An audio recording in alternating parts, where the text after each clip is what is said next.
Welcome to the HR Empowerment Podcast, where we will uncover strategies and new insights from HR professionals who discuss up-to-date regulations, best practices, and the most pressing topics like diversity and equity, leadership, dealing with difficult situations, and much more that affect your bottom line and business. Thanks for joining us.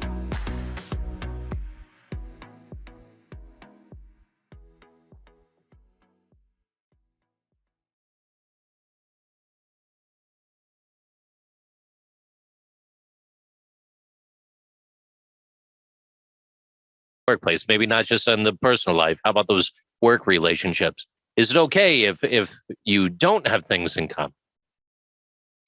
Yeah, absolutely. Totally. I mean, yeah, I think the biggest thing is, it's up to leadership, at one point, preferably when you're starting the company, but let's face it, it doesn't always happen that way. Just say, hey, this is the company culture. And when we interview you and or train you, we need you to align, not comply with, not be, but align with the company values. And if you, candidate or employee, say, no, these are not my values, then you're not going to be successful here. The final thing that I want to say about, empowering people, it's not about putting people in charge. It's about supporting employees. And it's about supporting, or don't even take the word employees, just about supporting other people and making it safe for other people to be different and show their whole self. As long as they're not a jerk, then they can't show that self. But they have to, feel safe to be different, and that you, their coworker, their leader, their manager, their partner in life, support them in that process. And Leslie, if you want to carry on with that, that's good to go. I'm going to throw a spin on it, though, for you at the same time, which also kicks off one more time around the room at the same time here.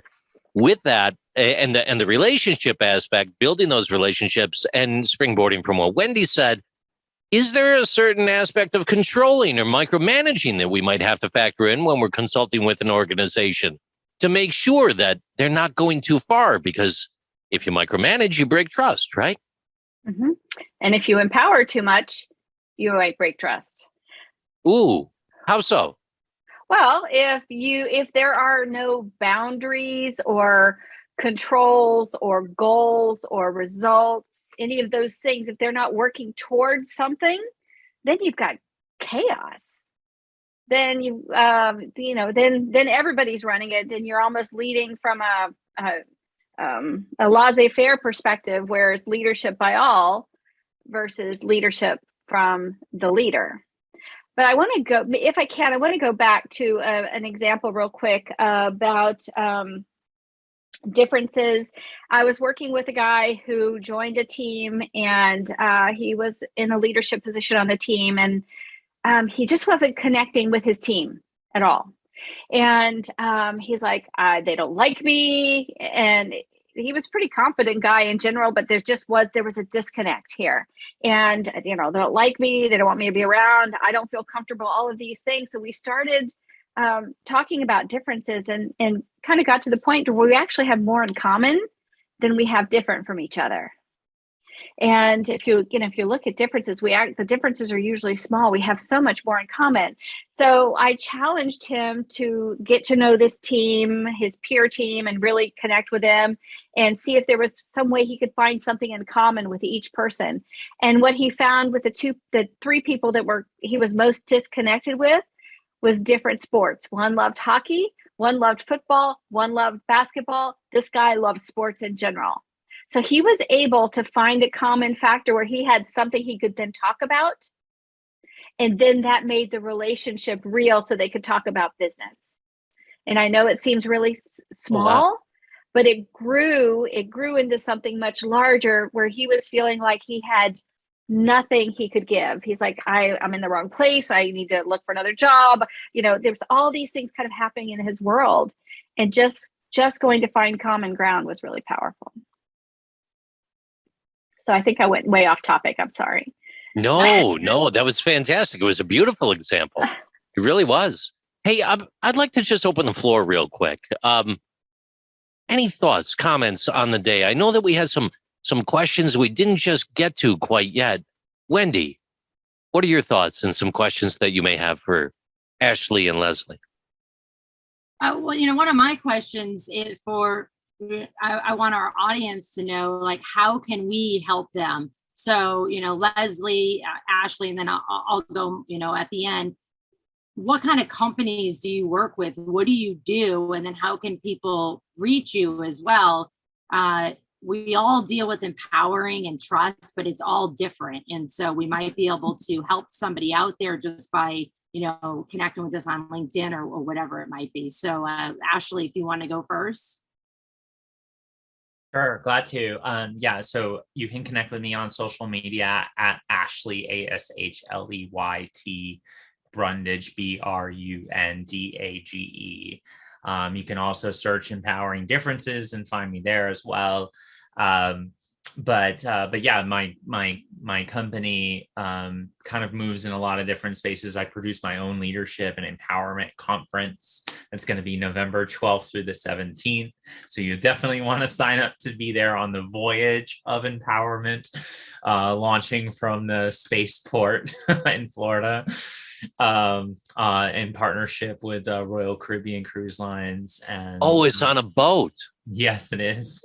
You said spaceport. I got all crazy. I'm thinking Tesla, rockets, the whole nine. I mean, it's so close yet so far.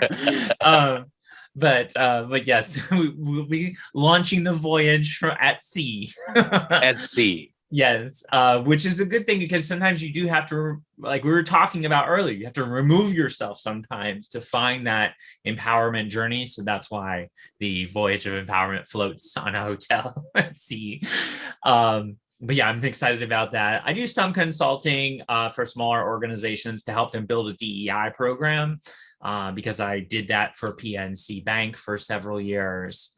And then I do that leadership cohort over my technical solution online. And then I do some speaking engagements. JC, you've seen me in action a little bit. But yeah, that's a little bit of a basis of what my organization does. And I'm always excited to learn more about what other people do. Leslie, over to you.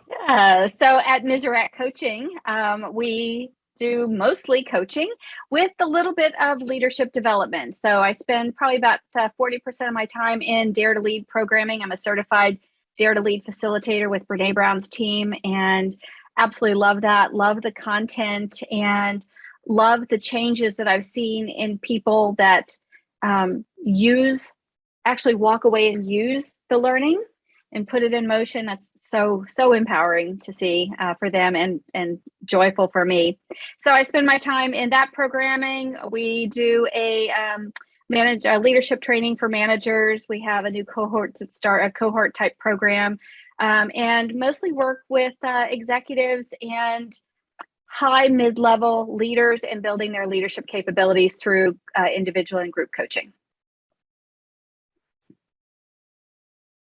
And the best ways they can find you would just be directly on your website, give you a phone call, shoot you an email. It's easiest to go through MiseracCoaching.com.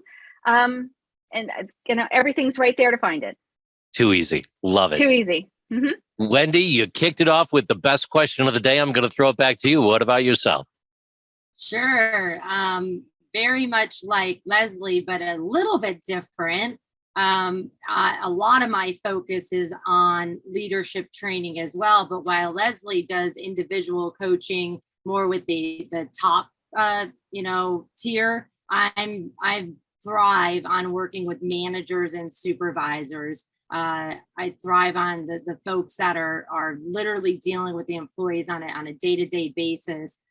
And, if somebody has been in management for 20 years or for 2 minutes, there's something to learn or something to be reminded of, because we're in this new age right now that we need to be in tune with our employees and what their needs are now. So I do a lot of management leadership training. I've rolled out some programs online that companies or individuals can buy on their own that is super affordable. It's called Effective People Management Crash Course Series.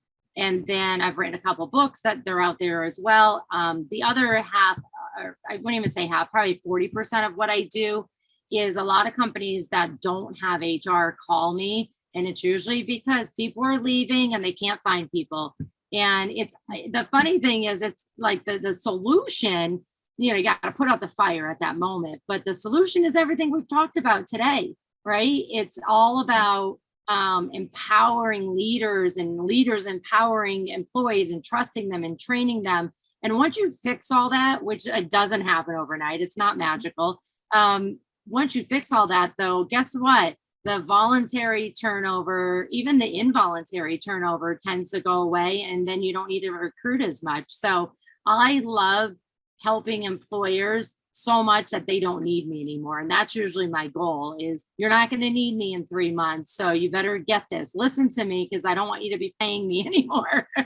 How people can find me is on any social media. I'm a LinkedIn junkie. So you could definitely find me on LinkedIn or on thehrlady.com.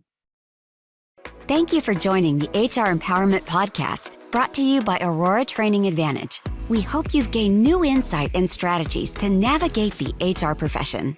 We look forward to you joining us again on the HR Empowerment Podcast.